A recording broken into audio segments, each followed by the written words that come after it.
la vie était un test de mathématiques, tu aurais zéro pour ne pas avoir su calculer l'identité remarquable que je suis. Mon envie de me soustraire à ce monde demeure proportionnelle à ma faculté de multiplier les échecs. Et je ne m'excuse pas si je ne te calcule pas. Moi, si je suis nul en maths, c'est que je n'ai jamais compté pour personne. Arpentant les rues, je croisais la petite fille aux allumettes, mais la trouvant trop froide, me dit que ce n'était pas la peine. N'y a-t-il que dans le crématorium qu'on trouve de la chaleur humaine? Tu es un train, puisque depuis tout petit posé sur des rails. D'une école privée au scout, du scout à l'église, de l'église à la prépa, de la prépa HEC, d'HEC à ce poste de PDG. Attention, prochain arrêt en garde de la normativité. Et puis quoi? Tu es un mec sympa qui passe ses vacances à la Baule parce que c'est sympa, avec des gens sympas dans une maison sympa, en short et en polo, les pieds nus dans tes bateaux, un pull noué autour du cou. Cela te donne un style sympa.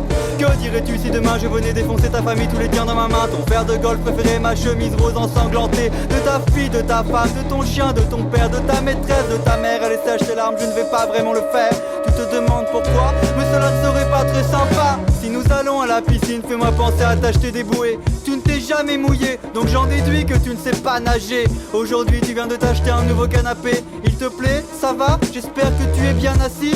C'est quand même le minimum lorsqu'on est le spectateur de sa propre vie. Et s'il t'arrive de croiser Alice, Agnès ou Cassandra, rappelle-leur que leur nom rime avec syphilis, herpès et sida. Cette fille, comment la décrire? Elle est comme un petit papillon volant majestueusement dans un jardin où toutes tes fleurs auraient été remplacées par des pénis officiellement rattachés à l'un. Cela n'empêche pas de se poser sur dos, de se faire surprendre et d'avouer avoir fait peut-être une petite bêtise. Lorsque ce genre de fille se fait malheureusement engrosser, il arrive qu'elle donne naissance à un enfant de sexe féminin.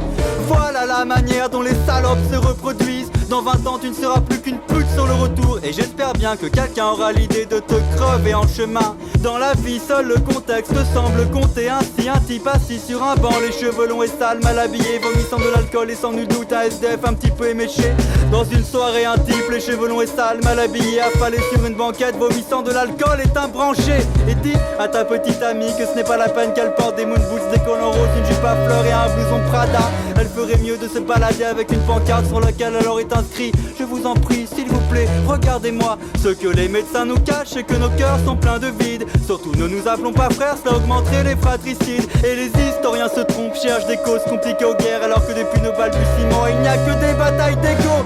Certes, nous pouvons l'inscrire dans des chartes ou des conventions, pourtant je n'ai pas l'impression que nous voulions tous être égaux. J'ai trouvé comment être l'homme le plus riche de toute l'humanité. Il suffit que j'invente, faire à repasser les égos froissés, tels des toupies maléfiques. Le destin des êtres humains est de tourner. Tout le monde a son ticket pour le manège des vanités.